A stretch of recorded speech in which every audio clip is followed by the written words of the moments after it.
जीवन एक व्यवस्था है, प्रकृति की एक व्यवस्था। जन्म भी व्यवस्था का एक चरण है और मृत्यु भी। हर संयोग के पीछे भी एक व्यवस्था काम कर रही है। हर वियोग के पीछे भी, हर खिलावट के पीछे भी एक व्यवस्था है और हर मुरझाने के पीछे भी। जीवन और जगत की सारी गतिविधियों के पीछे व्यवस्था प्रभु की काम कर रही है। यदि इनमें से कोई भी व्यक्ति प्रकृति और उसकी व्यवस्था को समझने की कोशिश करे तो वो अपने जीवन को भी एक व्यवस्था देने के लिए स्वतः प्रेरित और जागरूक हो जाएगा। संसार में रोशनी बिखेरने के दो ही तरीके हुआ करते हैं। या तो व्यक्ति स्वयं किसी चिराग की तरह बन जाए और अपने आप को ज्योतिर्मय कर ले, या फिर अपने आप को उस आईने की तरह बना ले जो दीपक की आभा को अपने में लेकर संसार को प्रतिबिंबित कर दिया करता है। महत्व इस बात का नहीं है कि हम मात्र अपने पूर्वजों पर गौरव करते रहें। मूल्य और महत्व इस बात का है कि हमारे पूर्वज भी हम पर गौरव कर सके। जब तक व्यक्ति अपनी जीवन शैली को, अपने जीवन की व्यवस्थाओं को बेहतर रूप प्रदान नहीं करेगा, तब तक वह उन ऊंचाइयों को स्पर्श नहीं कर पाएगा जिन्हें पाने की हर व्यक्ति की ख्वाहिश हुआ करती है। अपने आप को व्यवस्थित करना स्वयं व्यक्ति के हाथ में है। जन्म देना प्रकृति के हाथ में,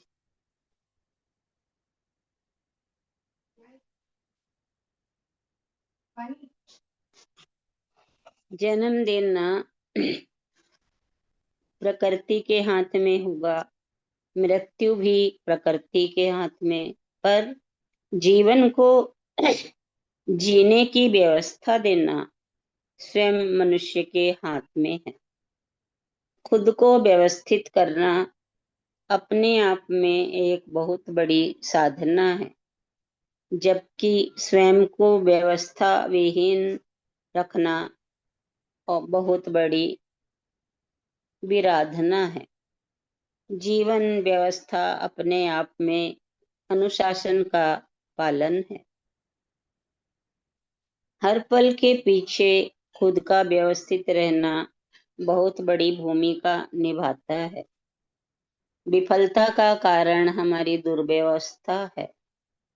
जागरूकता का नाम व्यवस्था है, लापरवाही का नाम दुर्व्यवस्था है। यह दुर्व्यवस्था ही विफलता का कारण है। मिट्टी और गोबर का आंगन भी आंखों को सुहाता है, बशर्ते वह साफ और स्वच्छ हो। ग्रेनाइट और मकराना का आंगन भी आंखों में गड़ सकता है यदि वह साफ सुथरा न हो। हर इंसान को चाहिए कि अपने आप को व्यवस्था देने के लिए इतना जागरूक रहे जितना कि कोई शेक्सपियर अपनी कविता के लिए रहा करते थे, जितना कि कोई रविंद्रनाथ टैगोर अपने गीत के लिए जागरूक रहा करते थे, कोई बीथोवन अपने संगीत एल्बम की रचना के लिए प्रयत्नशील हुआ करते थे। देखता हूं कि हर व्यक्ति व्यवस्था तो चाहता है, पर वह व्यवस्था औरों में देखना चाहता है। हर पति अपनी पत्नी को व्यवस्थित देखना चाहता है। हर पिता अपने पुत्र को व्यवस्थित देखना चाहता है। व्यक्ति यदि सावधानी नहीं बरतता तो अपने खुद को व्यवस्थित करने में सावधानी नहीं बरतता। कल्पना करें, व्यक्ति स्वयं के हाथ से रखी हुई वस्तु को यदि व्यवस्थित रखे तो अंधेरे में भी निकाल लेगा, और वही बेतरतीब से रखी जाए तो सूरज की रोशनी में भी नहीं खोज पा सकता। व्यवस्थित रखी हुई सुई अंधेरे में मिल जाती है, पर व्यवस्था न हो तो कई दफा ऊंट भी सूरज की रोशनी में नहीं दिखता। हर व्यक्ति को चाहिए अपने जीवन शैली को व्यवस्था दे, जिससे हमें कामयाबी और सफलता मिले। एक कंपनी का बॉस अपनी चेयर पर बैठा इंटरव्यू ले रहा था। प्रार्थी क्रमशः नंबर से आकर इंटरव्यू देकर जा रहे थे। अंत में एक बचा था। वो बॉस के कमरे में आता है और उसके पहले ही उसकी नज़र कमरे के रास्ते में पड़े पेपर वेट पर पड़ी। उसने सबसे पहले वो पेपर वेट उठाया और टेबल पर रखा। फिर वो कमरे में आया। सामने बैठा बॉस ये सब देख रहा था। बॉस ने उस व्यक्ति का इंटरव्यू लेना शुरू किया। उससे परिचय पूछा, शिक्षा पूछी। व्यक्ति ने कहा, मैं ज्यादा पढ़ा लिखा नहीं हूँ, मैंने इंटरमीडिएट की है, पर मैं आपको विश्वास दिलाता हूँ कि यदि मुझे सेवा का अवसर आप देंगे तो मैं कंपनी के लिए उपयोगी साबित होऊंगा।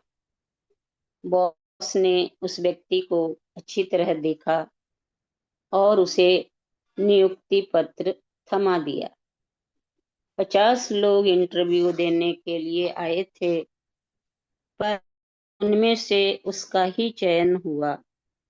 जब बाकी प्रार्थियों को इस बात का पता लगा तो उन्होंने विरोध किया कि एमए, एमकॉम, एमबी होते हुए भी उच्च अधिकारियों ने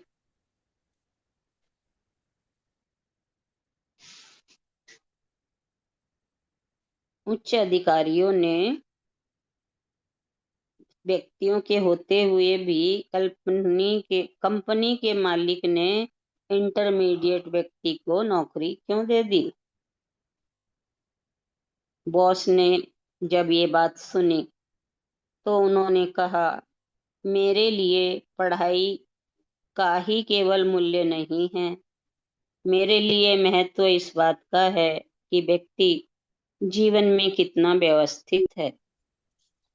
तुम लोग भी इंटरव्यू देने कमरे में आए थे, भीतर आए, पर रास्ते में पड़े वे पेपर वेट को किसी ने भी नहीं उठाया, ना ध्यान दिया। उसे उठाना किसी ने मुनासिब नहीं समझा। तुम एमए अवश्य हो गए, पर MAN यानी मैन आदमी नहीं बन पाए। जरूरी है कि तुम बिखरे हुए साजो सामान को व्यवस्थित करने की आदत में अपने में डालो। सुबह उठकर अगर घर बिखरा हुआ लगे तो व्यवस्थित कर लो। ये आपका एक योगासन भी हो जाएगा, आपका व्यायाम भी हो जाएगा, आपका कमरा सुंदर भी हो जाएगा।